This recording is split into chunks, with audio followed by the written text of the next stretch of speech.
साहब प्रणाम, मैं हूं हिमांशु द्विवेदी और स्वागत है आपका हमारी खास पेशकश चर्चा में। चर्चा के तहत आज हम एक संवेदनशील विषय पर बात करेंगे। अलग अलग घटनाएं घटित हो रही हैं जिसके चलते इस विषय पर बात करना जरूरी हो गया है। 3-4 घटनाक्रम 24 घंटे के अंदर ही घटित हुए हैं। शुरुआत कर्नाटक से करते हैं। कर्नाटक के बड़े नेता हैं, भारतीय जनता पार्टी के राष्ट्रीय महासचिव हैं सीटी रवि। कर्नाटक जो अभी सुर्खियों में था हिजाब को लेकर, अब हलाल को लेकर विवाद में है। विवाद इसलिए है कि भारतीय जनता पार्टी के राष्ट्रीय महासचिव सीटी रवि ने बाकायदा ये कहा है कि हिंदुओं को हलाल मीट नहीं खरीदना चाहिए। उन्होंने कहा यह हलाल मीट जो है वह एक प्रकार का इकोनॉमिक जिहाद है। तो कुल मिलाकर उसे लेके एक विवाद खड़ा हो गया है। वहां पर बंद के आह्वान हो रहे हैं। कांग्रेस बनाम बीजेपी, कांग्रेस बनाम जनता दल यूनाइटेड, तमाम प्रकार के विवाद चल रहे हैं। दूसरा घटनाक्रम घटित होता है उत्तर प्रदेश के संदर्भ में, जहां पर एक लंबी चुनाव प्रक्रिया के बाद योगी आदित्यनाथ की सरकार एक बार फिर प्रचंड बहुमत के साथ सत्तारूढ़ हुई। योगी आदित्यनाथ और भाजपा की सरकार बनने की खुशी में कुशीनगर में एक मुस्लिम युवक बाबर ने मिठाई बांटी, भाजपा का प्रचार भी किया था।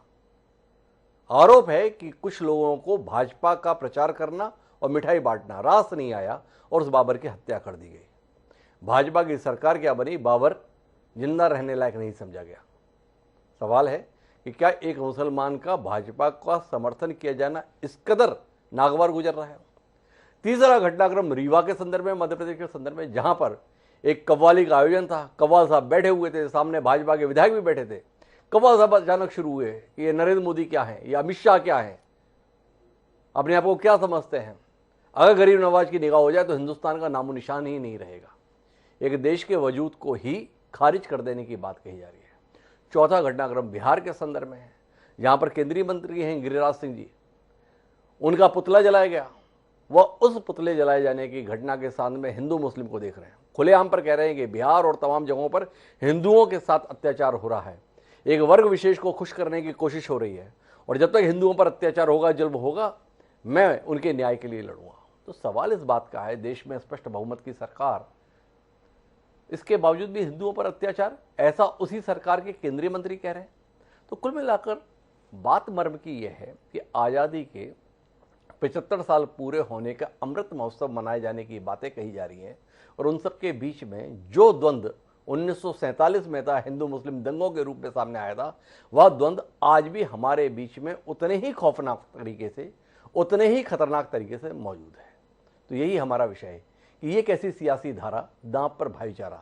135 करोड़ की आबादी में तकरीबन 90-95 करोड़ की आबादी हिंदुओं की मानी जाती है। 17 से 20 करोड़ की आबादी मुसलमानों की है। अगर दो इतनी बड़ी जमात के लोग एक दूसरे के प्रति अविश्वास, एक दूसरे के प्रति असहिष्णु, एक दूसरे के प्रति नफरत के एहसास के साथ रहेंगे तो इस देश के भविष्य को सुनहरा देख पाने की हिम्मत हम कैसे कर पाएंगे। इसकी रोशनी में ही आज हम इस बातचीत को करेंगे। लेकिन इस बातचीत के सिलसिले को शुरू करें और अपने मेहमानों से आपका परिचय कराएं, उससे पहले समय है आज के विचार सूत्र का। हमारा आज का विचार सूत्र संक्षिप्त है लेकिन बेहद स्पष्ट है। स्वामी विवेकानंद जी का दिया हुआ है। उन्होंने कहा था कि संप्रदायों के लिए स्थान होना चाहिए, पर साथ ही सांप्रदायों से ऊपर उठने के लिए भी। स्वामी विवेकानंद ने मनुष्य होने को सबसे ज्यादा प्राथमिकता दी। जितने भी मनीषी हुए हैं उन्होंने मनुष्य होने के संदर्भ में ही सबसे पहले आग्रह किया है। आशीर्वाद देते समय भी हमारे सनातन धर्म में कहा गया मनुर्भव, अर्थात मनुष्य बनो। केवल ये देह मिल गई, ये देह मिल जाना ही मनुष्य हो जाना नहीं है। मनुष्य होने के स्तर पर जो संवेदनशीलता, जो सहिष्णुता, जो दूसरे प्राणियों के प्रति सद्भावना आपके अंदर होनी चाहिए, जब वह सब आपके जीवन का हिस्सा बन जाती है तब आप मनुष्य कहलाने के अधिकारी होते हैं। हम आप विचार करें कि क्या वाकई हम अपनी सोच और आचरण से मनुष्य कहलाने के लायक हैं। इस पर विचार करते हुए हम अपनी चर्चा को आगे बढ़ाते हैं। इस चर्चा का हिस्सा बनने के लिए मेरे साथ 3 खास मेहमान जुड़ चुके हैं। हमारे साथ में कांग्रेस प्रवक्ता अभिमन्यु त्यागी जी हैं, जमीर अहमद खान साहब हैं, अध्यक्ष हैं जामा मस्जिद कमेटी उन्नाव के, और श्रवण गर्ग जी देश के वरिष्ठ पत्रकार, वो हमारे साथ हैं। कुछ ही देर में हमारे साथ एसएन सिंह साहब भी होंगे जो भारतीय जनता पार्टी के प्रवक्ता हैं। आप सभी का स्वागत है। चर्चा की शुरुआत किसी राजनीतिक दल से न करते हुए श्रवण जी से करता हूं। श्रवण जी ने जीवन के 5 दशक से ज्यादा समय पत्रकारिता में लगाया है, हम सबके बड़े पूजनीय हैं। उनसे ही जानना चाहता हूं कि ये जो द्वंद्व आप देख रहे हैं इसके संदर्भ में आपकी पहली टिप्पणी क्या है। पर आप टिप्पणी दें उससे पहले वो 2 बयान आपसे साझा करना चाहता हूं श्रवण जी, जिसके आधार पर शायद टिप्पणी देना आपके लिए ज्यादा मुफीद हो। कट्टरपंथियों जो देश में इस्लामिक स्टेट बनाना चाहते हैं वो एक तरह से शरिया कानून, एक बार इन लोगों ने कहा था कि हर जिले में एक शरिया का कानून का कोर्ट हो। आज प्रत्यक्ष और अप्रत्यक्ष जैसे जैसे आबादी बढ़ती जा रही है, जब जब चुनाव आता है तब तब ये ऐसा माहौल क्रिएट करते हैं कि जो अच्छे पढ़े लिखे या लिबरल विचार के हैं मुस्लिम समाज में, उनके अंदर भी जहर बोने का। मोदी जी कहते हैं हम हैं, योगी जी कहते हैं हम हैं, अमित शाह कहते हैं हम हैं, मगर है कौन? कौन है? अगर गरीब नवाज चाह लेना तो हिंदुस्तान पता ही नहीं चलेगा कहां पर बसा था, कहां पर था। वलियों का वो मकाम है कि अगर नजर फेर लेते हैं तो पूरे शहर वीरान कर देते हैं। जरा हिस्ट्री पढ़ लो। तो ये नजरिए अलग अलग स्तर पर हैं। श्रवण जी, आपकी टिप्पणी। देखिए, मैं हिमांशु जी बहुत गिरिराज सिंह के कहने पर मैं कोई बहुत गौर नहीं करना चाहता। वो बिहार में उन्हीं की सरकार है जी, और गिरिराज सिंह कई बार ऐसा कर चुके हैं कि वो नीतीश कुमार की सरकार के खिलाफ आवाज उठा चुके हैं। उनकी सरकार है, मिलीजुली सरकार है, तो वो चाहे जो कार्रवाई कर सकते हैं। अगर बिहार में हिंदुओं पर अत्याचार हो रहा है तो आप मान लीजिए कि पूरे देश में अत्याचार हो रहा है। ये जो घटनाएं आपने बताई हिमांशु जी, एक तो बिहार की है, एक आपने मध्य प्रदेश की बताई, एक कर्नाटक की बताई। ये सभी भारतीय जनता पार्टी के जो राज्य हैं उनकी घटनाएं हैं, और मैं इनको कोई देश की घटनाएं नहीं मानता हूं। मैं ये मानता हूं कि ये एक दो चीजें मैं मानता हूं। एक तो ये मानता हूं कि ये घटनाएं स्वस्फूर्त हैं और इन पर पार्टी के आला कमान का कोई नियंत्रण नहीं है अपने कार्यकर्ताओं पर। जिसकी जो मर्जी आ रहा है कह रहा है और कर रहा है। और दूसरी चीज ये मैं मानता हूं कि सुनियोजित है, ऊपर से कहा गया है इसलिए कहा गया, किया जा रहा है। मैं इसमें जो सबसे गंभीर बात जो मानता हूं वो आपने जो बताया कि हलाल का मीट नहीं खाना, उसको लेकर जो बात कही गई है, या मंदिरों के आसपास मुस्लिमों की दुकानें और प्रतिष्ठान वहां से हटा लेने की जो बात चल रही है, कर्नाटक में बात चल रही है, मैं इसको थोड़ा सा सीरियस मानता हूं। उसको भी ज्यादा सीरियस इसलिए नहीं मानता हूं कि पूरे देश में संभव नहीं है करना इस तरह की चीजों को करना, और कर्नाटक में चूंकि चुनाव होने वाले हैं इसलिए वहां ये चीजें चल रही हैं। तो जहां जहां चुनाव होने वाले होते हैं वहां इस तरह की चीजें पहले से प्रारंभ की जा सकती हैं।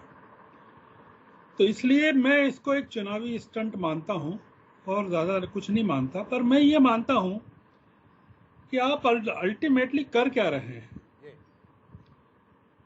आप एक इतनी बड़ी जमात को क्या करना चाहते हैं? अपाहिज करना चाहते हैं, उनके धंधे छीनना चाहते हैं, उनको बेकार करना चाहते हैं।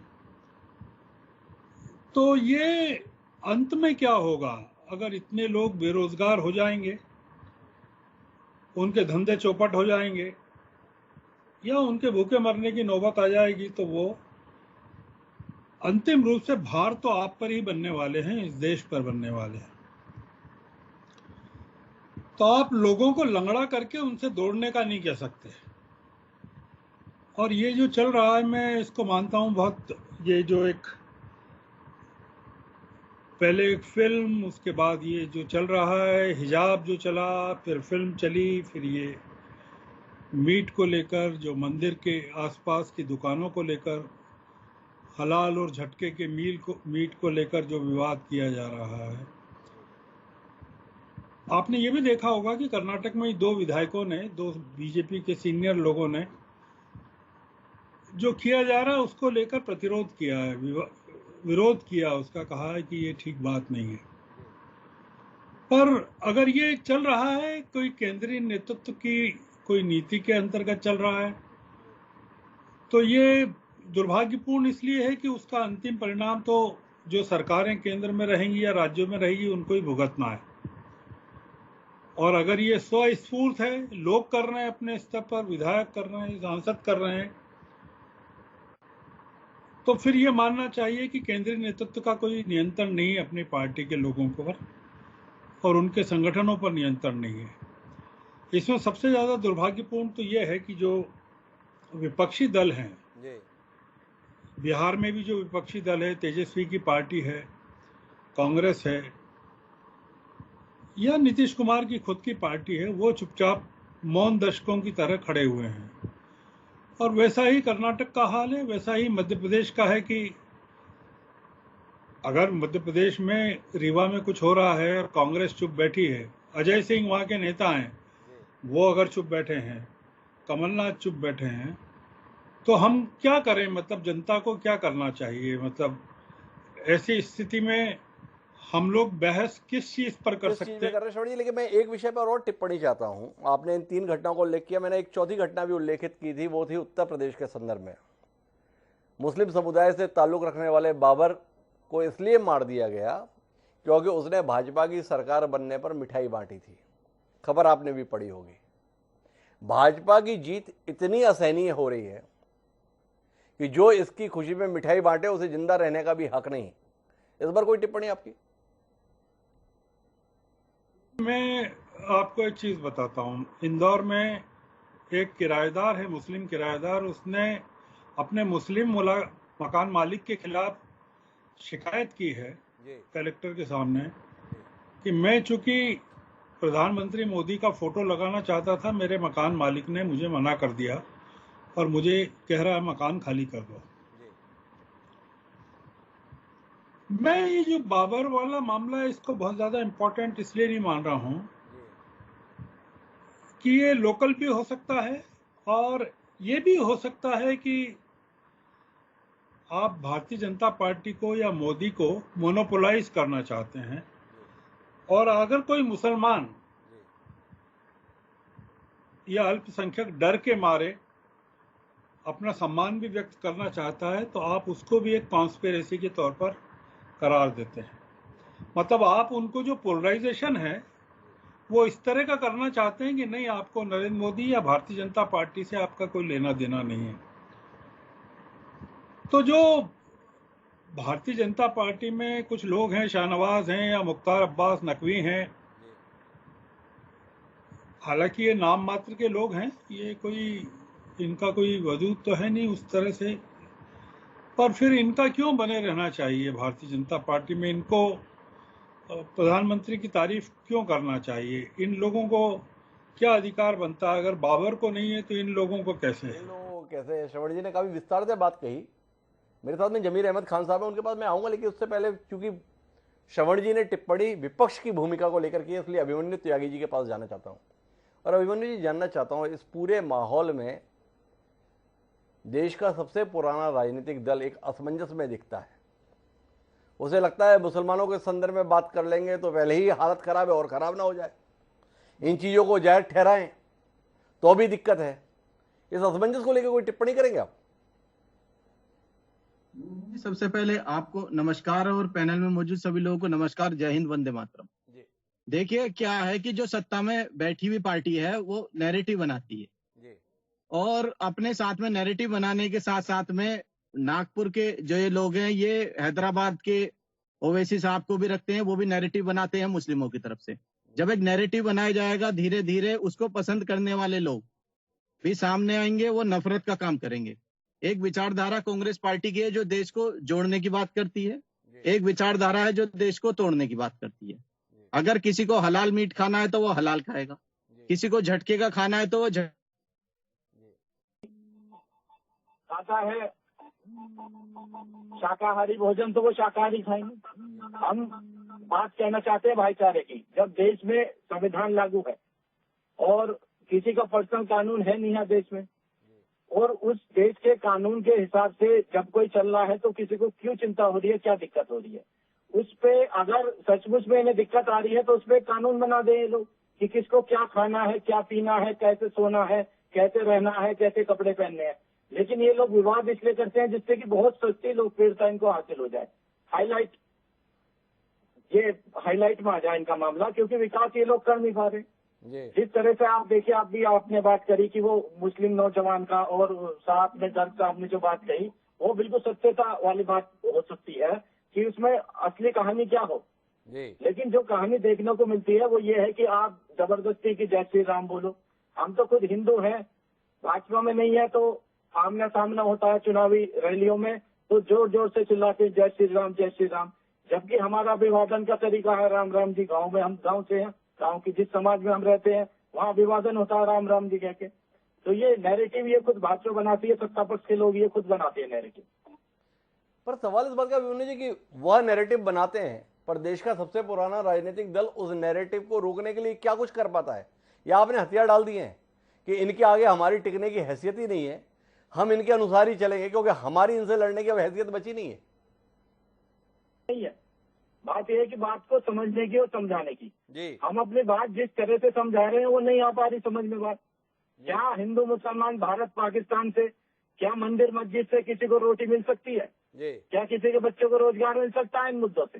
ये जो असली मुद्दे हैं, 50 रुपए का सिलेंडर का रेट बढ़ गया, आप देखिए लगातार पेट्रोल डीजल का दाम बढ़ रहा है, ये तो असली मुद्दे हैं जी। ये असली मुद्दे हैं, ये जरूर साइड हो गए लेकिन ये मुद्दे तो हमेशा खड़े रहेंगे जी। लेकिन भारतीय जनता पार्टी जिस पिच पर खेलती है वो पिच है हिंदू मुसलमान की, वो पिच है भारत पाकिस्तान की, वो पिच है इंसान को इंसान से लड़वाने की, भाई को भाई से लड़वाने की पिच है। और वो दूसरी तरफ भी ऐसे लोग बैठे हुए हैं जो मुस्लिम धर्म को मानते हैं या हिंदू धर्म को मानने वाले लोग, वो सेम पिच पर काम करते हैं। कांग्रेस पार्टी हमेशा से चाहती है कि हम एकता से काम करें, हम भाईचारे के साथ काम करें और हम मिलकर इस देश का विकास करें, हम मिलकर भाईचारे को आगे बढ़ाएं और देश की तरक्की कराएं। तो ये तमाम दलीलें हैं अभिमन्यु जी की। उनका कहना है कि असल मुद्दों पर बात हो कहाँ रही है, इसी मुद्दे पर बात इसलिए हो रही है क्योंकि जो देश का सत्तारूढ़ दल है उसे सबसे ज्यादा सहूलियत इसी वाली पिच पर खेलने में है। लेकिन इस पिच में दिक्कत क्या है इसे समझने के लिए मैं जमीर अहमद खान साहब के पास आना चाहता हूं। और जमीर साहब, आपसे जानना चाहता हूं क्या दिक्कत है मुसलमानों को इस देश में? सीधा सवाल। इस देश में देखिए, सबसे बात यह है कि जब किसी भी मुल्क की जो अल्पसंख्यक होते हैं वो अपनी शनाख्त के साथ उस मुल्क में जिंदा रहना चाहते हैं, ये अगर हिंदू कहीं बाहर है तो वो भी अपनी शनाख्त के साथ जिंदा रहना चाहता है, वो समाज के साथ बिल्कुल अपनी शनाख्त खोना नहीं चाहता है उस जुड़ में। एक चीज तो ये हुई। दूसरे ये कि बाबर का आपने कहा, यहाँ पर राजनीतिक आपस की दुश्मनियां होती हैं, उसमें कत्ल भी होते हैं। अभी समाजवादी पार्टी वालों के भी हुए, एक आध भारतीय जनता पार्टी वाले के भी हुए, इलेक्शन के दरमियान पोलिंग के रोज हुए। तो ये अगर आपकी दुश्मनी थी, ये जरूरी नहीं है कि भारतीय जनता पार्टी को लगभग अपनी से 8 से 10% मुसलमानों ने वोट दिया है तो क्या सब कत्ल कर दिए हुए? तो ये एक इंडिविजुअल मामला था, इत्तेफाकी मामला था, आपस में बहस हुई, लड़ाई हो गई और कत्ल हो गया। ज्यादा उसको हम अगर इस तरीके से खाली ये कि भारतीय जनता पार्टी को मुसलमान पसंद नहीं करते या मुसलमान उसके साथ दुश्मनी का मामला रखते हैं, ऐसा नहीं है। हाँ, ये जरूरी है कि भाजपा जो है वो जिस तरीके से करती है प्रचार, जिस तरीके से कि गोली मारो सालों को और वो बिल्कुल जायज हो जाता है, वो चीजें जो है वो चीजों से मुसलमान परेशान होता है। आज जो माहौल बनाया जा रहा है जिस तरीके से कि उसके कारोबार की बात की जा रही है, जैसे कि अभी हमारे पत्रकार साथी कह रहे थे, जिस तरीके से और दूसरे मामला हो रहे हैं, एक कव्वाल अगर कव्वाली करते हुए जाहिल और कोई इस तरह की बात कह देता है तो जाहिर सी बात है कि वो यहाँ के 17 से 20 करोड़ मुसलमानों की आवाज हरगिज नहीं हो सकती। वो एक इंडिविजुअल, एक जाहिल इंसान की बात है तो हम उसको सबसे जोड़ कर कैसे देख लेंगे। दूसरे ये कि अगर ये कहते हैं कि साहब ये जो है ये हलाल मीट का ये जिहाद है, तो यार ये यहाँ से फिर आप जो मीट जा रहा है फॉरेन में वो हलाल मीट जाता है, जो अरब कंट्रीज को हम सप्लाई कर रहे हैं, गल्फ में सप्लाई कर रहे हैं, वो हलाल मीट है, सर्टिफाइड हलाल होता है, तो फिर हम उसको भी बंद कर दें। क्यों नहीं बंद करते? दूसरी ये तो खाने, जब आप यहाँ पर पाबंदी लगाओगे तो 1 करोड़ से ज्यादा मुसलमान हिंदू गल्फ में है। क्या उस मुल्क के किसी मुसलमान ने किसी हिंदू को पकड़ के ये कहा कि भाई अल्लाह का नारा लगाओ या ला इलाहा इल्लल्लाह मोहम्मद रसूलुल्लाह पढ़ो? यहाँ जिस तरीके का माहौल बना रहा है उससे बड़ी जिल्लत होती है उन भाइयों की, हमारे जो गल्फ में है, जो फॉरेन में है। और मैं आपको बताऊं कि मैंने कहीं पढ़ा था, जब बाबरी मस्जिद शहीद हुई तो यहाँ के पत्रकार कोई वहाँ पर यूएस में, अमेरिका में कोई था फंक्शन, उसमें गए हुए थे, तो वो खुद लिखते हैं कि हम 5-6 दिन अपने होटल से नहीं निकले। और जब हम गए एक फंक्शन में तो वहाँ के पत्रकार, उन्होंने बड़ी हैरत से कहा आपको शर्म नहीं आई, आप कैसे बाहर निकल के आए? तो ये हमारे लिए बड़ी शर्म की बात है कि हम क्या छाप छोड़ रहे हैं। दूसरी ये कि जो माहौल बनाया जा रहा है, तो मैंने पढ़ा है और हमारे वो साथी जो इस तरह का माहौल बना रहे हैं, पढ़ लें हिटलर को, वहां पर भी सब इसी तरह का मामला हुआ था। वही था कि ये सब मुल्क पर कब्जा कर लेंगे, ये हिंदुओं को ये ईसाइयों को बिठाई दे रहे यहूदी, और फिर उसके बाद उनके कारोबार, उनका बाइकआउट किया गया और आखिर में एक बहुत बड़ा नरसंहार हुआ, वो मुल्क तबाह हो गया, खत्म हो गया। बात यह है, तो हम कहाँ जा रहे हैं? हम अपने मुल्क को कहाँ लिए जा रहे हैं? हम कहाँ जा रहे हैं? जमीर अहमद खान, आप ये सवाल कर रहे हैं, लेकिन ताजा विवाद हिजाब के बाद हलाल का है। थोड़ा आपसे समझना चाहूंगा क्या अंतर है हलाल और झटका में? क्यों ये आग्रह है कि हलाल मीट ही मुसलमान को लिया जाना चाहिए? थोड़ा आप इसका धार्मिक आधार हमारे बीच में साझा करेंगे? हाँ, देखिए ऐसा है कि इस्लाम जो है वो उसके अंदर बहुत सारी चीजें साइंटिफिक हैं। हलाल के अंदर यह है कि जब हमें, अच्छा आप देखिए, हमें किसी चीज से भी डर लगता है तो हमारे रोंगटे खड़े हो जाते होते हैं ना, तो वो रोंगटे खड़े होते हैं, हमारे अंदर एक खास तरह का जहर हमारे बदन के अंदर एकदम से वो फैलता है। लिहाजा जब जानवर को मारा जाता है तो उसके अंदर वो जहर जो है उसकी नस नस में फैल जाता है। जब हम उसे हलाल करते हैं तो आधा काटा जाता है, आहिस्ता आहिस्ता करके उसका दिल धड़कता रहता है और सारे खून को बाहर कर देता है। क्योंकि वो ऐसा नहीं है जैसे कि आज मेरे एक श्रीवास्तव डॉक्टर दोस्त हैं, मैं अपनी बेटी की नाक, हाँ उसकी शादी होने वाली थी, नाक छिदवाने गया था, बात होने लगी तो खतना पे बात हुई, तो उन्होंने कहा अब तो बहुत हिंदू आम क्या कराता है क्योंकि इससे कैंसर हो जाता है, लिहाजा ये आपके घर में बड़ी अच्छी चीज है, अब तो हमारे पास ओटी में आते हो, यहाँ कराते हैं। लिहाजा वो चीजें जो धर्म के अंदर है उसके अंदर कहीं ना कहीं साइंटिफिक मामला भी है। ऐसा नहीं है कि खाली अंधविश्वास है कि नहीं साहब ऐसा होना चाहिए। हिंदू धर्म में भी इस तरह की बातें हैं, मुस्लिम धर्म में भी इस तरह की बातें हैं। हम उसको अगर बुनियाद बना ले दुश्मनी की तो ये तो बड़ी बदनसीबी की बात है। हम इस मुल्क में हजारों साल से एक साथ रह रहे, कभी इस तरह की बात नहीं हुई। ये नई बातें जो पैदा हो रही है इस मुल्क, देखिए ऐसा है, हम चाइना की मिसाल ले लीजिए, चाइना की फौज उसको महान नहीं बना पाई थी, वहां के आवाम ने उसको महान बनाया था, उन्होंने उनको काम दिया, उन्होंने मेहनत की और आज वो दुनिया की सबसे बड़ी इकोनॉमी बनने जा रही है। हम कहाँ खड़े हैं? हम आपस के झगड़ों में, हलाल मीट है, मुसलमान है, हिंदू है, हम क्या करने जा रहे हैं अपने मुल्क का? हम कैसे एक बड़ी इकोनॉमी बनेंगे? हम कैसे दुनिया में इज्जत पाएंगे? मामला असली ये है। तो सरकार जो है ये खाली अपने वजूद को बरकरार रखने के लिए मुसलमान, हिंदू, इस तरीके का सिख, ईसाई, इस तरीके से आपसी दुश्मनी पैदा करने के बाद अपने वजूद को बरकरार रखना चाहती है, इलेक्शन जीतना चाहती है। लेकिन मैं एक सवाल करना चाहूंगा आपसे, बल्कि 2 सवाल है मेरे। इस्लाम में हलाल और हराम के संदर्भ में बात कही जाती है, हलाल को लेकर बड़ा आग्रह है, इसलिए एक वर्ग ये कहता है कि हिंदुओं की दुकानों से मीट नहीं लेना है क्योंकि वो हलाल नहीं होता है, झटका होता है, और इस्लाम में हलाल मीट खाने का प्रावधान है। पर इस्लाम में जितनी जानकारी मेरी उसके अनुसार तो शराब पीना भी या नशीली चीज़ों का सेवन भी हराम है। पर अपने आसपास में देखता हूँ मुस्लिम समुदाय से जुड़े हुए लोग इसमें कोई हराम महसूस नहीं करते। इस विरोधाभास में करते हैं, क्या आप नहीं मानते कि समाज में वैमनस्य से बढ़ाने में आपके अपने समुदाय के लोग भी पूरी जिम्मेदारी के साथ आहुति दे रहे हैं? एक सवाल। दूसरा आपसे जो जानना चाहता हूं वो ये है कि अब कव्वाल साहब हैं, कव्वाली गाने के लिए आए थे, हिंदुस्तान का नक्शा नहीं बचेगा, ये बात कह के क्या अपने समुदाय को संकट में नहीं डाल रहे हैं? क्या आपको नहीं लगता है वर्तमान माहौल में जिम्मेदार लोगों को ज्यादा जवाबदेही के साथ में व्यवहार करने की जरूरत है? क्या इसकी कमी आप महसूस करते हैं? देखिए ऐसा है कि गैर जिम्मेदार जो है, जो हमारे, ये तो बहुत मामूली, मैंने बताया कि जाहिल आदमी, उसके खिलाफ कानूनी कार्रवाई भी होना चाहिए ताकि दूसरों के दिलों में डर पैदा हो। लेकिन जब हमारे जिम्मेदार लोग गोली मारो सालों को कहेंगे और अदालत कहेगी हंस के कहा था, इसलिए कोई जुर्म नहीं बनता है, तो फिर इस मुल्क में लॉ एंड ऑर्डर और यहाँ पर कैसे कैसे जिंदा रहेंगे लोग? मामला ये है। तो अगर उस कव्वाल ने कहा तो उसको सजा मिलना चाहिए ना, उसको कौन अच्छा कहेगा? 20 करोड़ आदमियों में एक कव्वाल ने कह दिया अगर कि हिंदुस्तान का नक्शा नहीं रहेगा तो क्या हिंदुस्तान का नक्शा खत्म हो जाएगा? लिहाजा जो ये कह रहा है उसको सजा मिलना चाहिए ना, लेकिन उसकी सजा 20 करोड़ लोगों के ऊपर एक इल्जाम लगाने के बाद कैसे हो सकता है? ये तो मुमकिन है ही नहीं। अभी जो हमारे गिरिराज सिंह जी कह रहे हैं, इससे पहले भी बड़ी मुतनाज़ा बातें कहते रहे हैं वो, तो क्या कभी उनके खिलाफ कोई एक्शन हुआ? नहीं हुआ ना। तो उनकी बातों को तो गंभीरता से लिया जाएगा, लेकिन अगर कोई अच्छी बात कहता है इस समाज का, हमारे कांग्रेस के साथी जो अभी कह रहे थे, कांग्रेस वहाँ पे जिंदा है जहाँ पे एक मजबूत अपोजिशन लोकल पार्टी तो वहाँ पे नहीं है, इसलिए मजबूरी है। और इन लोगों ने भी वही किया, साफ हिंदुत्व का मामला करने के बाद इन्होंने भारतीय जनता पार्टी और आरएसएस को जगह दी, और नतीजा देख लीजिए कि लगभग 60% जो नेता हैं इस वक्त भारतीय जनता पार्टी में वो कांग्रेस के हैं।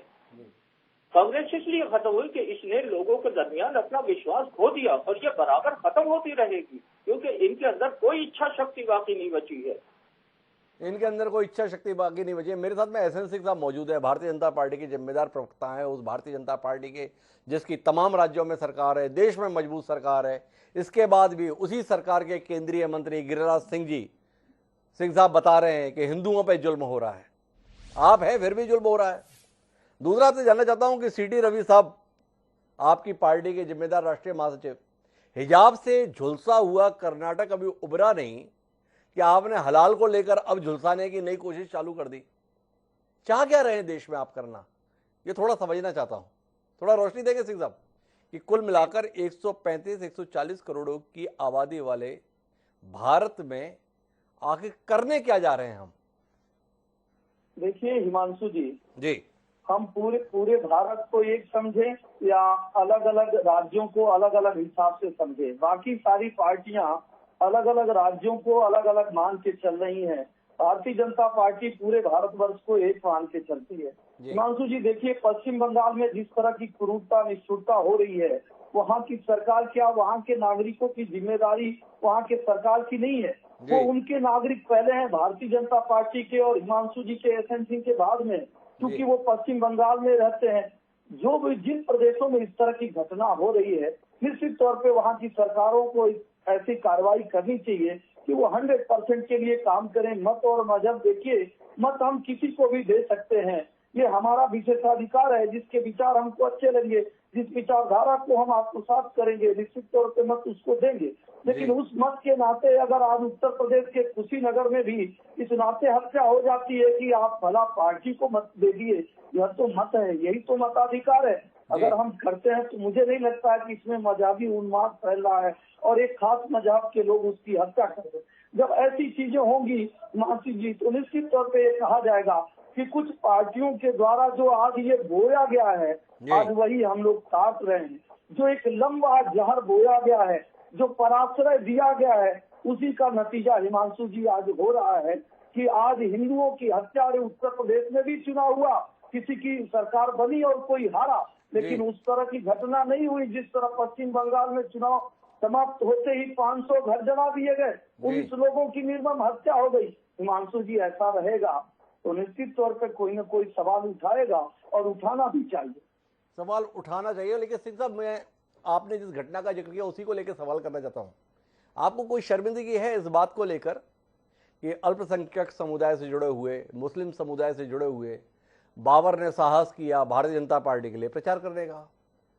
बाबर ने खुशी मनाई, भारतीय जनता पार्टी और योगी आदित्यनाथ की सरकार की वापसी होने पर मिठाई बांट दी, और इसकी कीमत उसे जान गंवा के चुकानी पड़ी। आपकी सरकार रहते हुए, आपकी मजबूत सरकार रहते हुए, क्या इस बात को लेकर कोई शर्मिंदगी आपको कि क्या आपका राज है जिसमें आप अपने समर्थक की जान की सुरक्षा कर पाने में भी नाकाम रहे? इसको लेकर कोई लज्जा है कि नहीं है? बिल्कुल बिल्कुल हिमांशु जी, एक भाई अपनी बहन के साथ गलत कृत्य कर देता है, एक पुत्र अपने माता के साथ गलत कृत्य कर देता है, तो पिता जिम्मेदार नहीं होता है, पिता का सर झुक जाता है। आज भारतीय जनता पार्टी की उत्तर प्रदेश में सरकार है, राष्ट्रवादी और विकासवादी सरकार है। हम 100% लोगों के लिए सिर्फ संकल्पित हैं। देखिए, घटना हिमांशु जी किसी कालखंड में हो सकता है, न आप इसकी गारंटी ले सकते हैं, न मैं इसकी गारंटी ले सकता हूँ, क्योंकि व्यक्ति से ही समाज बनता है, समाज से ही देश का निर्माण होता है। उसमें अच्छे और बुरे चरित्र के लोग हो सकते हैं, लेकिन हम कोशिश करेंगे कि अच्छे चरित्र के लोग ज्यादा हों और घटना की पुनरावृत्ति न हो, और जो दोषी हो उसके साथ सरकार न खड़ी हो, वो सलाखों के पीछे हो। निश्चित तौर पर सरकार वो कार्य कर रही है, इसलिए हमें शर्मिंदगी नहीं है, क्योंकि घटना किसी भी कालखंड में हो सकता है, दोषी किसी भी कालखंड में हो सकता है। सरकार की जवाबदेही और जिम्मेदारी होती है, जिसने भी घटना को अंजाम दिया पारदर्शी तरीके से जांच करा के उस गुनाहगार को सजा दिलाए। तो कुल मिला के घटना हो सकती है, गुनहगार को सलाह दिला देंगे, इतना कहना है एसएन सिंह साहब का। लेकिन मैं इस चर्चा को थोड़ा और विस्तार देना चाहता हूं और उसके लिए श्रवण जी आपके पास आना चाहता हूं। क्या आपको लगता है कि ये घटनाएं जो घटित हो रही हैं, ये बयानबाजी जो हो रही है, या ये कदम जो उठाए जा रहे हैं, वो तात्कालिक है या एक दीर्घकालिक उद्देश्य की प्राप्ति के लिए कदम आगे बढ़ाए जा चुके हैं? उत्तराखंड में पुष्कर सिंह धामी विधानसभा चुनाव हारने के बाद भी मुख्यमंत्री बने हैं और उन्होंने ये संकल्प दोहराया है कि हम अपने राज्य में समान नागरिक संहिता लागू करेंगे। जनसंघ के दौर से यह संकल्प रहा है वर्तमान भारतीय जनता पार्टी का कि समान नागरिक संहिता लागू होनी चाहिए। क्या ये द्वंद्व समान नागरिक संहिता को लागू करने की दिशा में बनाया जा रहा माहौल है? क्या आप ऐसा कुछ देख पा रहे हैं? मध्य प्रदेश के सांसद हैं अजय प्रताप सिंह, कल उन्होंने शिवराज सिंह चौहान को पत्र लिखा है जिसमें कहा है कि उत्तराखंड की तर्ज पर मध्य प्रदेश में भी समान नागरिक संहिता लागू करने के लिए कदम उठाए जाने चाहिए। क्या कहते हैं आप? उद्देश्य की प्राप्ति के लिए वातावरण का निर्माण हो रहा है। नहीं, मैं दो चीजें कहना चाहता हूँ जी हिमांशु जी। एक तो जो सिंह साहब ने पूरे घटनाक्रम के संदर्भ में बंगाल का जिक्र किया जी, तो वो बंगाल का जिक्र करना सिंह साहब के लिए उचित नहीं है जी। बंगाल का क्या लेना देना है? बंगाल में जो मरने वाले हैं वो भी मुस्लिम हैं, मारने वाले भी मुस्लिम हैं, हिंदुओं का कोई लेना देना नहीं। सिंह साहब को अगर बोलना है तो लखीमपुर खीरी के बारे में बोले कि वहाँ जो जिस तरह से हत्या हुई और उनके जो मंत्री हैं वो पद पे बने हुए हैं, उनका बेटा जेल से छूट के भी आ गया, उसकी जमानत को लेकर सुप्रीम कोर्ट में बहस चल रही है। तो जो तर्क दे रहे हैं सिंह साहब वो थोड़ा सा जो हमारे सुनने वाले हैं उनके समझ में नहीं आ रहा है कि वो किसका बचाव कर रहे हैं और किसको सजा दिलवाना चाहते हैं। और दूसरा वो कह रहे हैं कि बाबर की मौत पर वो कह रहे हैं कि हाँ वो कुछ उस पर कार्रवाई तो होनी चाहिए और ये गलत है जी। अब वो कार्रवाई कौन करेगा और कैसे होगी ये थोड़ा सा देखने की बात है जी। सिंह साहब मैं पहले खत्म कर लूं या आप बोल लें बीच में? नहीं श्रवण जी, आप अपनी बात बोल पूरी लीजिए। करें, हम फिर आएंगे सिंह साहब के पास। जी। उत्तराखंड में जो हो रहा है या मध्य प्रदेश में जो हो रहा है जी, ये मतलब नहीं है। ये समान नागरिकता कानून जो है जी, किसी एक राज्य में लागू नहीं किया जा सकता हिमांशु जी जी। और इसकी एक प्रक्रिया है और वो केंद्रीय स्तर पर ये पूरा का पूरा जो मामला है सुप्रीम कोर्ट के विचाराधीन है जी। और अगर राज्यों में ही इस तरह के कानून पास होने लगेंगे तो फिर संसद की कोई जरूरत नहीं रहेगी। बहस तो इस बात पे होना चाहिए कि जो हारे हुए लोग हैं जिनको जनता ने रिजेक्ट कर दिया है जी, वो कैसे पद पर आसीन हो रहे हैं। धामी को उन्हीं के प्रदेश की जनता ने रिजेक्ट कर दिया। जी, वो तीसरे मुख्यमंत्री थे जी। जिनको अपॉइंट किया गया, उनको उत्तराखंड की जनता ने अस्वीकार कर दिया। जी। उत्तर प्रदेश में केशव प्रसाद मौर्य हार गए चुनाव जी। पल्लवी पटेल नाम की एक महिला के हाथों हार गए जी। भारी मतों से हार गए। उसके बावजूद उत्तर प्रदेश में उनको उप मुख्यमंत्री फिर से बना दिया गया। जी। आप जनता की भावनाओं का, जनता के मैंडेट का अपमान कर रहे हैं। जी।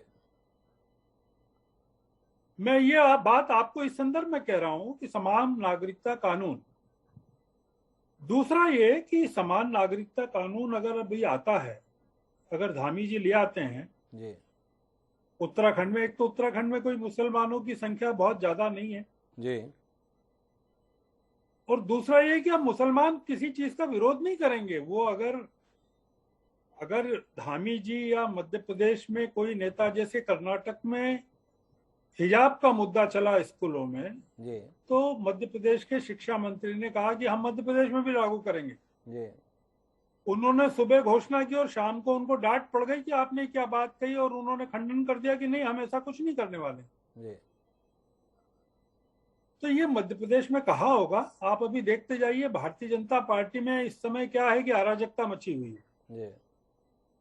वो अगर कोई कुछ कहता है तो केंद्रीय जो नेतृत्व वो कहता है ये उनके व्यक्तिगत विचार होंगे, जी। हमारी इसको स्वीकृति नहीं है, या हमने अभी तय नहीं किया है। तो धामी जी अगर कुछ कह रहे हैं और वो लागू करना चाहते हैं, पहली चीज तो ये कि कर नहीं सकते। जी।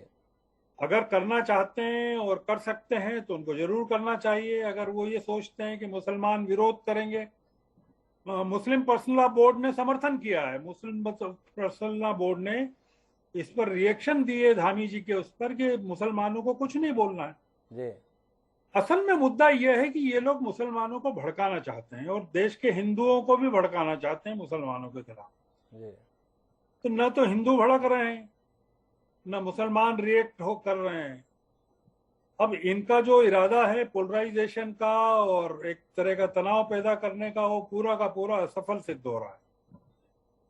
हिंदू और मुसलमान इस देश के पूरी शांति से रहना चाहते हैं, मिलकर रहना चाहते हैं। अब उनकी एक ही इन लोगों से, भारतीय जनता पार्टी के लोगों से हाथ जोड़कर प्रार्थना है कि भाई हम तो साथ में रहना चाहते हैं मिलकर, आप अगर हमें रहने दो तो। अगर आप हमें मिलकर रहने दो तो, श्रवण जी ये सवालिया निशान लगा रहे हैं। मुझे जाना तो अभिमन्यु त्यागी जी के पास है, लेकिन एसएन सिंह कुछ हस्तक्षेप करने जा रहे थे जब श्रवण जी कह रहे थे, तो पहले एसएन सिंह जी का हस्तक्षेप सुनते हैं और फिर अभिमन्यु त्यागी जी के पास जाते हैं। जी सिंह साहब। देखिए श्रवण जी वरिष्ठ पत्रकार हैं, आदर्श हैं, आदरणीय हैं। हम भी पत्रकारिता में 17 साल रहे हैं। हमने श्रवण जी का कोई ऐसा लेख नहीं देखा कि जिसमें सिखों पे कत्लेआम हो जाता है और श्री लखीमपुर की घटना की तरह जोड़ के और श्रवण साहब ये कहें कि सोनिया गांधी को जेल में होना चाहिए क्योंकि सोनिया गांधी के ही अनुयायियों ने सिखों का कत्लेआम किया। अरे भारत का संविधान कहता है, भारत का एक कानून कहता है कि दोषी जेल में रहेगा। आज हजारों लाखों ऐसे पिता बाहर रहते हैं जिनके पुत्र जेल में है। जो गुनाहगार है वो जेल में रहेगा, जो गुनाहगार नहीं है वो कैसे जेल में रहेगा, पहली बात। दूसरी, श्रवण जी कह रहे थे कि पश्चिम बंगाल की घटना का क्यों जिक्र किए, क्योंकि हिमांशु जी मैं थोड़ा विलम्ब से जुड़ा था, माफी चाहूंगा। मैं जान नहीं पाया कि किस परिप्रेक्ष्य में आप लोग कर रहे हैं। मुझे बताया गया था कि पश्चिम बंगाल और कुशीनगर की घटना को लेकर डिबेट होगा। तीसरी बात देखिए, समान नागरिक संहिता के बारे में मैं ये कहता हूँ, चाहे परिवार हो, समाज हो, देश हो, राष्ट्र हो, अगर उसमें समानता की बात होती है, समान नागरिकता की बात होती है तो तकलीफ क्यों है? तकलीफ होनी नहीं चाहिए। अगर सबके लिए एक कानून, सबके लिए एक अधिकार, तो सबको मिलकर उसका स्वागत करना चाहिए और मैं तो यही कहूंगा कि वह पूरे देश में लागू होना चाहिए। तो कुल मिलाकर जो मैंने एक संभावना जताई थी, एसएन सिंह साहब का बयान उसकी पुष्टि कर रहा है। श्रवण जी खारिज कर रहे थे कि कहाँ हो जाएगा, लेकिन भाजपा के आम जिस तरीके से चलते हैं, बड़े नपे तुले अंदाज में चलते हैं। धारा 370 के संदर्भ में कर लिए, 3 तलाक के साथ में एक टेस्ट कर लिए। अब जितना कुछ भी माहौल है उसमें एक वातावरण समान नागरिक संहिता के संदर्भ में अपनी चिरकालिक महत्वाकांक्षा की पूर्ति के संदर्भ में है। अभिमन्यु त्यागी जी, समान नागरिक संहिता के संदर्भ में कांग्रेस की भूमिका हमेशा नकारात्मक रही। भाजपा तो बताती है कि पंडित नेहरू के चलते समान नागरिक संहिता उस समय लागू नहीं हो पाई, अन्यथा उस समय ही हो गया होता। अब जो वातावरण बन रहा है उसमें एसएन सिंह साहब बता ही रहे हैं हो जाएगा, राज्यों से शुरुआत हो भी गई है। कुछ टिप्पणी करेंगे इस पे? देखिए, मैं सिंह साहब से जानना चाहता हूं कि क्या इस देश में किसान भी समान नागरिक संहिता में आते हैं? जैसे बहुत बड़े जो कॉर्पोरेट है जिन्हें ऋण माफी मिल जाती है, वही लाभ ले पाएंगे? क्या विजय माल्या जैसे लोग ही इसका लाभ लेंगे? क्या इस देश का जो मजलूम है, जो मजदूर है, जो कोरोना की जो पहली लहर में पैदल चल रहा था मजदूर, जिसके पाँव में छाले थे, इन्होंने लाठीचार्ज किया, क्या वो भी समान नागरिक संहिता का लाभ ले सकता है?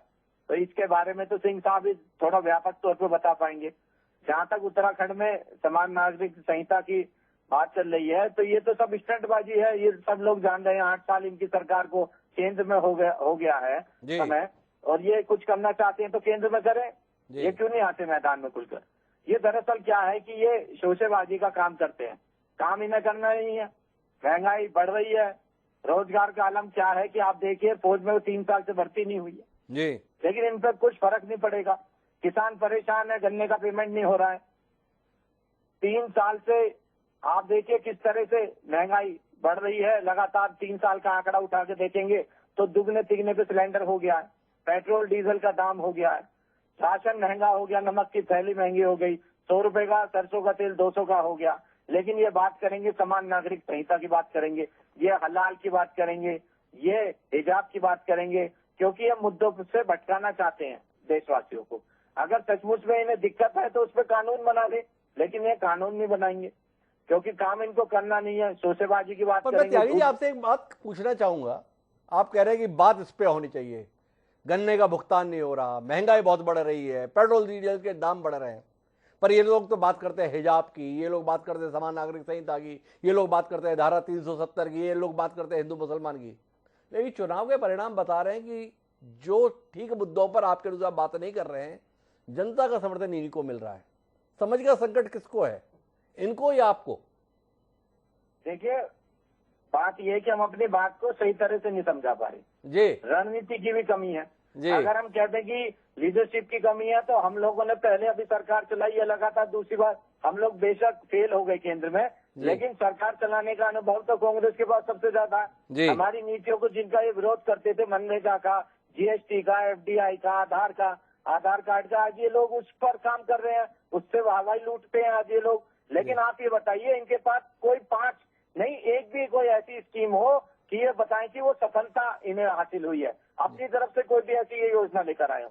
अरे त्यागी साहब, सबसे बड़ी सफलता तो ये है लगातार 2 चुनाव जीत लिए देश के, लगातार दोनों उत्तर प्रदेश में चुनाव जीत लिए, और कौन सी सफलता चाहिए इनके संदर्भ में आपको? सरकार में ये रह रहे हैं, आप अपने लिए सीटें खोजते देख रहे हैं, देश का सबसे बड़ा प्रदेश, 2 विधानसभा सीटें आई आपकी, फिर भी आपका कहना है कि हम समझा नहीं पा रहे, या आप मानते हैं कि आप समझ नहीं पा रहे? ये उस पिच पे महारत हासिल है ही नहीं। ये जनता से, जब जनता रोटी की, रोजगार की बात कर रही थी, ये उनको गुमराह कर रहे थे जी। अब महंगाई है, 50 रुपए सिलेंडर बढ़ गया, बताइए वो खाने को क्या मिलेगा लोगों को? क्या सिर्फ मुफ्त का राशन से ही रोजगार मिल जाएगा क्या? उससे आगे भी तो देश बढ़ना चाहिए। जो 40 करोड़ गरीबी रेखा से लोग नीचे रह रहे थे, खुद मोदी जी कहते हैं, साहब बताते हैं कि 80 करोड़ लोगों को मैं मुफ्त का राशन देता हूँ। उन लोगों को गरीबी रेखा से ऊपर ले जाने के लिए क्या काम कर रहे हैं? ये तो वाजिब मुद्दे हैं, इसके बारे में तो बात होनी चाहिए। इन मुद्दों पे बात होनी चाहिए, पर त्यागी जी ये बात समझने के लिए तैयार नहीं है कि जनता जो चाह रही है उस तक पहुंचने के संदर्भ में जो कुछ करना चाहिए वो कांग्रेस नहीं कर पा रही। लेकिन मैं विषय पे कायम रहता हूं। हम हिंदू मुसलमान के संदर्भ में बात कर रहे थे और चलते हुए समान नागरिक संहिता तक पहुंचे हैं। जमीर अहमद खान साहब हमारे साथ में है। समान नागरिक संहिता आज का मुद्दा नहीं है। भारतीय जनता पार्टी जब जनसंघ थी तब से इस मुद्दे को लेकर प्रण प्राण से कहती आई है कि हमें देश में समान नागरिक संहिता लागू करनी है। ऐसा लगता है वो समय आ गया। खान साहब, इस पर कोई टिप्पणी आपकी? बिल्कुल बिल्कुल ऐसा है कि जो समान नागरिक संहिता है वो बिल्कुल लागू करेंगे, इसके कोई मुसलमान मुखालफत करेगा ही नहीं। और हम उसको खूब अच्छी तरीके से, जितना पढ़ा लिखा मुसलमान है वो अच्छी तरीके से जानता है कि ये इस देश में प्रैक्टिकली नामुमकिन है, क्योंकि खुद हिंदुओं में इतने सेक्शन है, अगर समान नागरिक संहिता लागू करेंगे तो वो खुद कबूल नहीं करेंगे। और हम जाहिर सी बात है कि भाई हमारा अपना जो धार्मिक कानून को मानता है वो अपने काजी के पास चला जाएगा, उस तरीके से करेगा, लिहाजा आप कर दीजिए, हमारे पर उसका क्या असर पड़ेगा? आप खाली मुसलमानों को डराने के लिए इस तरह की बातें करते हो तो आप कल के करते आज कर दीजिए। कोई एक इस हिंदुस्तान का मुसलमान खड़े होकर आपके इस कानून की मुखालफत नहीं करेगा। सिंह साहब अभी कह रहे थे बंगाल की, तो ज्यादा सारा इन्होंने गुजरात में भी जो नरसंहार हुआ था उसकी भी बात कर लेते, और ज्यादा पुरानी नहीं, दिल्ली के अंदर जो नरसंहार हुआ उसकी भी बात कर लेते। जब गोली मारो सालों को हुआ था तो फिर उसके नतीजे में जो हुआ था उसकी बात नहीं की इन्होंने। इन्हें करना चाहिए थी। देखिए ऐसा है कि जो सच्चाई है इस जमीन पर हमें उसे कबूल करना चाहिए। अगर हम उसकी तरफ से आंखें बंद कर लेंगे तो बिल्कुल ऐसे ही होगा जैसे शुतुरमुर्ग अपनी गर्दन बालू में छुपा लेता है और समझता है कि मैं छुप गया, तो वो छुपता तो नहीं है। लिहाजा ये कहने के बाद, दूसरों पे इल्जाम लगाने के बाद अपनी कमियों को और अपनी उन कमियों को जो बहुत बड़ी है नहीं छुपा सकते। लिहाजा जो कुछ भी हो रहा है ये इनकी मर्जी से हो रहा है। ये इस मुल्क के अंदर पेट्रोल और बारूद बिछा रहे हैं जिस तरीके से ये चाहते हैं करना। ये मैंने बताया कि हमने हिटलर पे 4-5 किताबें पढ़ी हैं। वहाँ का जो माहौल था अब आहिस्ता आहिस्ता करके वही माहौल बनाया जा रहा है। मैंने अभी अमेरिकन थिंक टैंक थे, उन्होंने जो कहा है, उन्होंने कहा 6 चीजें ऐसी होती है जब कहीं किसी सोसाइटी में नरसंहार बड़ा होता है तो 6 होती है, उसमें से 4 हिंदुस्तान में पूरी हो चुकी है, 2 बाकी बची हैं जिसमें उन्होंने चिंता जताई थी। लिहाजा वो भी आहिस्ता आहिस्ता आगे बढ़ रहे हैं, वो भी पूरी हो जाएंगी। तो एक दिन यहाँ इतना बड़ा खून खराबा होगा कि जो दुनिया देखेगी और उसके बाद ये मुल्क तबाह हो चुका होगा। ये धर्म के नाम पे जिस तरीके से हमारे पड़ोस में हुआ है, पाकिस्तान में हुआ है, बराबर में अफगानिस्तान में हुआ है, क्या हम वही दोहराना चाहते हैं और हम वहीं खड़े होना चाहते हैं? हम तो बहुत आगे की बात करते थे, हम तो तरक्की की बात करते थे, हम तो चाइना से आगे जाना चाहते थे, हम दुनिया के लीडर बनना चाहते थे। तो क्या हम इस तरीके से दुनिया के लीडर बनेंगे? नहीं बन सकते ना। हम मिलजुल कर तरक्की कर सकते हैं, लेकिन इस समाज को बांटने के बाद अगर कोई तरक्की की सोचता है तो उससे बड़ा अहमद इस दुनिया में कोई नहीं हो सकता। हमें मिलजुल के ही तरक्की करना होगी। मिलजुल के ही तरक्की करना होगा। पर खान साहब, मेरा आपसे एक सवाल है, क्या केवल भारतीय जनता पार्टी इस वर्ग वैमनस्य के लिए जिम्मेदार आप मानते हैं, या आप मानते हैं कि जो तमाम मुस्लिम समुदाय से ताल्लुक रखने वाले नेता हैं अलग अलग पार्टियों के, ओवैसी समेत तमाम लोग, वो भी उतने ही जिम्मेदार हैं? उन्होंने भी चाहा है कि इस देश के मुसलमानों को ये बार बार चेताओ, डराओ कि देखो अगर हम नहीं है तो तुम सुरक्षित नहीं हो, और उनकी इस कोशिशों ने भी मुसलमानों की जिंदगी को नरक रचने का काम किया है। आपने सवाल किया, ये बहुत अच्छा सवाल है। देखिए, ये अभी हमारे कांग्रेस के साथी जो कह रहे थे, इन्होंने हमेशा डरा के ही वोट दिया कि भारतीय जनता पार्टी आगे। अभी आपने इनका हमारी मायावती जी का बयान देखा कि अगर भारतीय जनता पार्टी को हराना है तो मुसलमानों को हमारे साथ आना पड़े। मुसलमान तो टेनिस की गेंद बन गए, मुसलमान तो फुटबॉल बन गए। समाजवादी पार्टी कहती है हम बाप हैं, मायावती जी कहती है हम अम्मा है, और कांग्रेस ये कहती थी कि हम तुम्हारे बाप हैं, हम तुम्हारी हिफाजत कर सकते हैं। लेकिन ऐसा बिल्कुल नहीं था। इन्होंने हमेशा भड़काया, आपस में बांटा, वोट लेने की कोशिश की, और जब तक ले सकते थे उन छोटे मुद्दों के ऊपर, क्योंकि सबसे ज्यादा फसाद अगर हुए, सबसे ज्यादा मुसलमानों को नुकसान हुआ तो कांग्रेस नीति में हुआ। आजादी से बाद से लेके जब तक, चाहे वो भागलपुर रहा हो, चाहे जमशेदपुर रहा हो, ये भी बहुत, चाहे मेरठ, मलियाना, हशमपुरा, अलीगढ़, एक लंबी लिस्ट है। जो क्या ये जिम्मेदार नहीं थे, यही जिम्मेदार थे, और कभी इंसाफ नहीं मिला। अगर इन्होंने शुरू में आहली हाथों पर, जिसको कहते फौलादी हाथों से उन चीजों से निपटा होता तो आज जो आजकल के हालात है वो नहीं होते। इसलिए इसकी सबसे बड़ी कसूरवार कांग्रेस है जिसकी सजा इसको मिल गई। लिहाजा हम कहते हैं कि आप समान नागरिक संहिता लाइए। आप ऐसा मत कीजिए कि डर का खौफ का माहौल बनाइए, इससे कोई फायदा नहीं होने वाला। हाँ, आपको वोट मिलेगा लेकिन आप मुल्क का नुकसान करोगे। इस मुल्क में हमें भी रहना है और इस मुल्क की तरक्की के हम हिस्सेदार बनना चाहते हैं। अगर एक हाथ आप काट के फेंक दोगे और कहोगे कि ये मजबूत जिस्म है, तो फिर कैसे मजबूत जिस्म कहलाएगा? ये तो मुकम्मल नहीं होगा। लिहाजा हम हाथ हैं, हम पाँव हैं, और अगर एक पाँव काट दीजिए, एक हाथ काट दीजिए, तो कैसे कैसे ये समाज का एक हिस्सा बना खत्म कर दोगे तो ये मुल्क तरक्की। मौलिक सवाल है जमीर अहमद खान साहब का, एक हाथ काट देंगे तो बचेगा कैसे? मुझे जाना है श्रवण जी के पास में, लेकिन उससे पहले एसएन सिंह साहब से बात करना चाहता हूँ। वो हस्तक्षेप भी करने जा रहे हैं। सिंह साहब, आप पहले आपका हस्तक्षेप, फिर मेरे कुछ सवाल आपसे। देखिए अभी मौलाना साहब जो कुछ भी कह रहे थे, मैं कह रहा हूँ कि जब तक आपके तरफ से एक बड़ा बदलाव नहीं आएगा, जब आप मौलाना साहब कहीं कोई लेख लिखे हों, खड़े होकर समाज में अगर बात कहे हों, आप चैनल के माध्यम से बता दीजिए, मेरा नंबर ले लीजिए। होता क्या है, जब एक विशेष समाज के लोग अपने समाज के लिए तो कुछ नहीं बोलते हैं, लेकिन जब दूसरे समाज के तरफ से अगर कोई भी गलती हो जाती है, निश्चित तौर पर उससे बोलते हैं। जब आप कैराना पे हिंदुओं का पलायन होता है तो आपको बोलना होगा कि नहीं, हम भाई भाई हैं। जब केरल में किसी हिंदू की निर्मम हत्या हो जाती है तो सबसे पहले आवाज आपकी उठनी चाहिए कि नहीं, हम भाई भाई हैं। जब अगर गोवा में कोई घटना हो जाती है, त्रिपुरा में घटना हो जाती है, कलकत्ता में घटना हो जाती है, सबसे पहले आवाज आपको बढ़ना होगा कि हम भाई भाई हैं। जब आप ऐसा नहीं करेंगे और पुरानी ऐसी परंपरा चलती आई है कई विषयों पे, जब बंटवारा करके आप चलेंगे कि नहीं इस पे हम संविधान से चलेंगे और इस पे शरीयत से चलेंगे, तो निश्चित तौर पे जब आधार ही दो हो जाएंगे, हम पूरब और आप पश्चिम तो नजदीक कैसे आएंगे। देखिए हम भाई भाई हैं, लेकिन जब आपके तरफ से एक बड़ा दिन दिखाया जाएगा, 370 पे बड़ा दिन दिखाया जाए, वहाँ पे तमाम अलगाववादी, क्योंकि साथ कौन देते हैं, मेरठ के लोग भी देते हैं, आजमगढ़ के भी लोग देते हैं, रामपुर के भी देते हैं, उसमें भी बदलाव ले आना होगा। और हमारे जो पूजा स्थल है, आपके जो पूजा स्थल है, दोनों लोगों को मिलकर एक दूसरे का सम्मान करना होगा।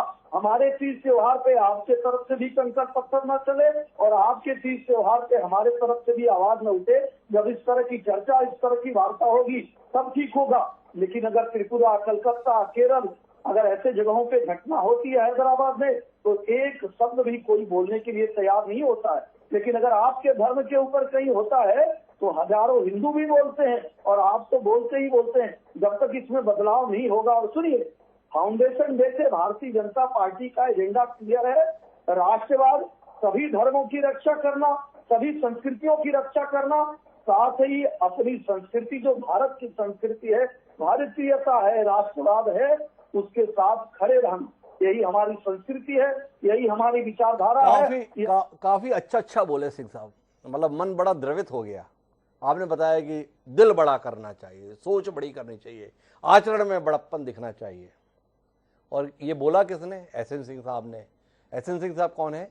देश के सबसे बड़े राजनीतिक दल के सम्मानीय प्रवक्ता।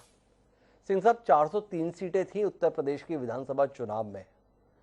सबका साथ, सबका विकास, सबका विश्वास और बड़ा दिल, 403 में से मुस्लिम समुदाय की कितने लोगों को प्रत्याशी बना पाए सिंह साहब? थोड़ी उदारता का स्पष्ट प्रदर्शन हो जाए, जानने में दिलचस्पी।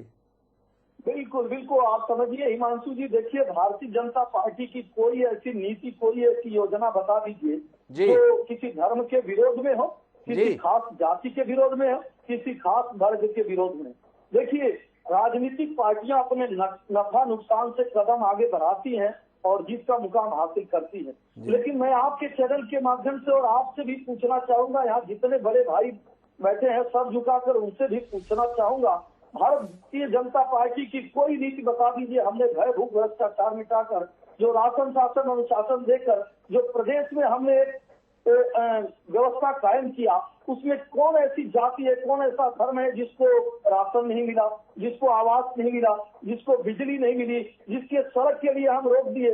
लेकिन आप कहेंगे कि हम वंदे मातरम नहीं बोलेंगे, कुछ दिन के बाद आप कहेंगे कि गंगा जल तो हिंदुओं का है, इसकी नदी को बदल दीजिए, योग तो हिंदुओं का है, योग हम नहीं करेंगे।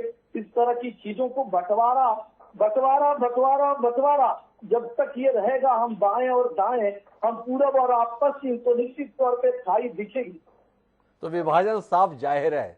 सिंह साहब बता दे रहे हैं, आपको संतुष्ट रहना है तो हमने राशन दिया, उसमें संतुष्ट रहिए, कोई दवाई ववाई का इंतजाम कर दिया, उसमें संतुष्ट रहिए।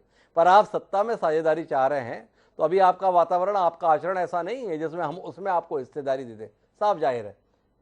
खान साहब को हस्तक्षेप करने जा रहे थे, एक बार उनका हस्तक्षेप लेते हैं, फिर आखिरी टिप्पणी श्रवण जी से लेते हैं। जी खान साहब। जी साहब, ऐसा है कि अभी हमारे सिंह साहब ने धारा 370 की बात कही। आप बताइए धारा 370 की किस हिंदुस्तान के शहरी ने मुखालफत की है? कश्मीर की बात छोड़ दीजिए, कश्मीर के साथ हम मुसलमान हिंदुस्तान का कभी नहीं खड़ा हुआ।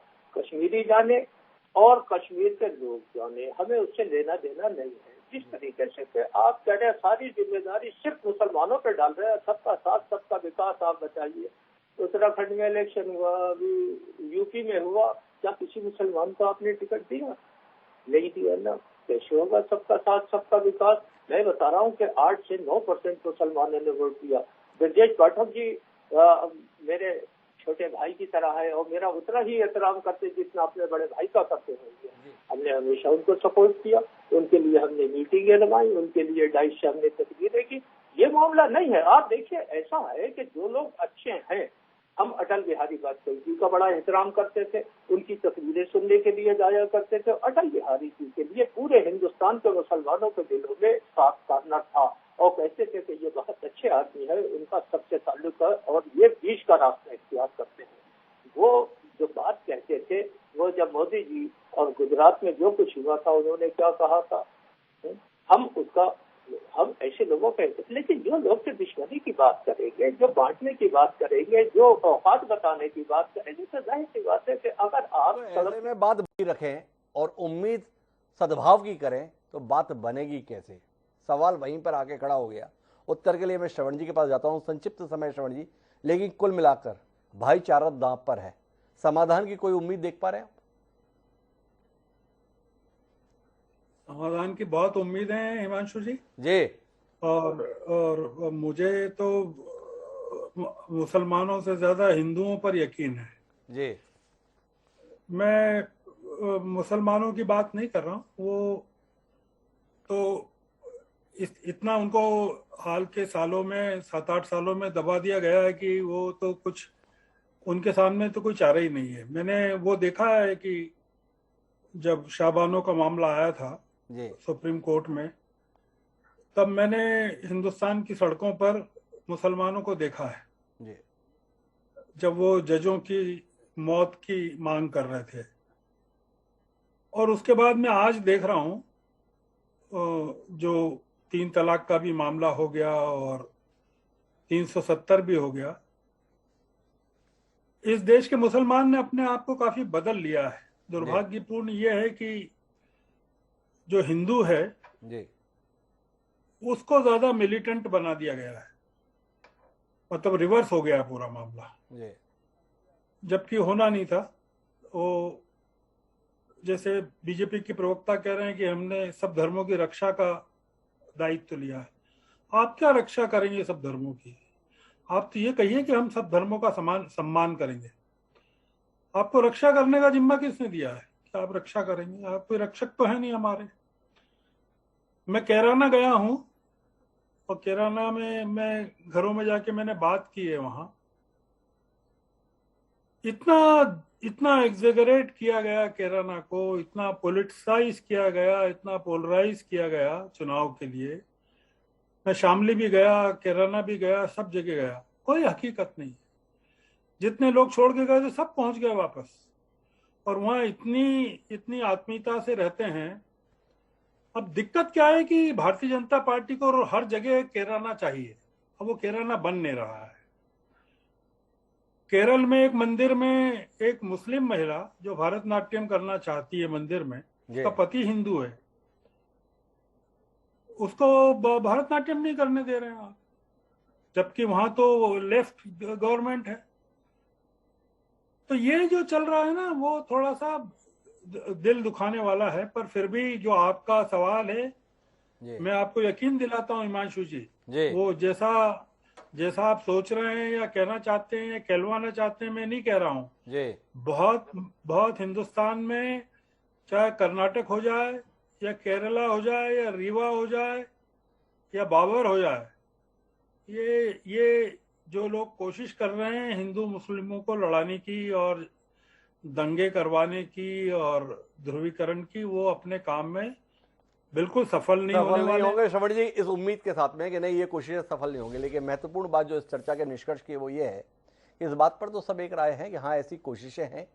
तो जब हम ये देख रहे हैं कि इस देश के लोगों के आपस में टकराने की कोशिशें चल रही हैं, तो एक जिम्मेदार नागरिक होने के नाते राजनेताओं के भरोसे ना रहते हुए हम स्वयं में जिम्मेदारी तो निभा सकते हैं कि हम इन कोशिशों को सफल ना होने दें। ये बात जो जमीर अहमद खान साहब ने कही कि अगर शरीर का एक अंग कट जाएगा तो पूरा शरीर सुदर्शन कैसे महसूस किया जाएगा, इस बात को महसूस करने की जरूरत है। इस देश की 135-140 करोड़ की आबादी का भाईचारा बना रहे, ये केवल हुकूमत की नहीं बल्कि इस देश के हर नागरिक की जिम्मेदारी है। सरकार अपनी जिम्मेदारी निभा रही है या नहीं निभा रही है, इसकी समीक्षा तो हो जाएगी। उससे ज़्यादा महत्वपूर्ण यह है कि एक नागरिक होने के नाते हमारे द्वारा वो जिम्मेदारी निभाई जा रही है या नहीं निभाई जा रही है, इस प्रश्न का उत्तर लेने की कोशिश कीजिए। और इसी के साथ आप चारों मेहमानों का बहुत बहुत धन्यवाद इस चर्चा का हिस्सा बनने के लिए। समय है अब आज के शेर का। जो बातचीत के निष्कर्ष को हमने कुछ शब्दों में व्यक्त कहा, उसे और भी ज़्यादा खूबसूरती से एक शायर ने व्यक्त किया। उन्होंने कहा कि मियाँ अमजद तुम्हारी जैसी मर्जी, रहो काफिर की इस्लाम लाओ। कि मियाँ अमजद तुम्हारी जैसी मर्जी, रहो काफिर या कि इस्लाम लाओ, मगर कह देते हैं एक काम की बात, जहां तक हो सके किसी के काम आओ। अमजद जी ने जो ये बात कही थी, ये बात अमूमन वही थी जो स्वामी विवेकानंद ने कही थी कि कुल मिलाकर इंसान होने की पहचान ये है इंसान के काम आना। क्या इस पहचान को हम कायम रख पा रहे हैं, इस प्रश्न का उत्तर खोजें, और अगर उत्तर सकारात्मक मिले तो अपने आप में मुस्कुरा लीजिए। और इसी के साथ अब मुझे इजाजत दीजिए, कल फिर मिलेंगे नए विषय के साथ। तब तक के लिए सर पढ़ो।